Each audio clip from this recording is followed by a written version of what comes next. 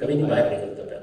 جی یہ تو آپ بتا رہے ہیں یہ ام القریٰ ہر قوم کی بنیادی بستی، جیسے امریکہ میں مثال کے طور پر نیو یارک یا واشنگٹن، بس وہاں کھڑے ہو کے ان کو کام کرنا ہے، باقی لوگوں کی ذمہ داری ہے کہ وہ آئیں ان کے پاس.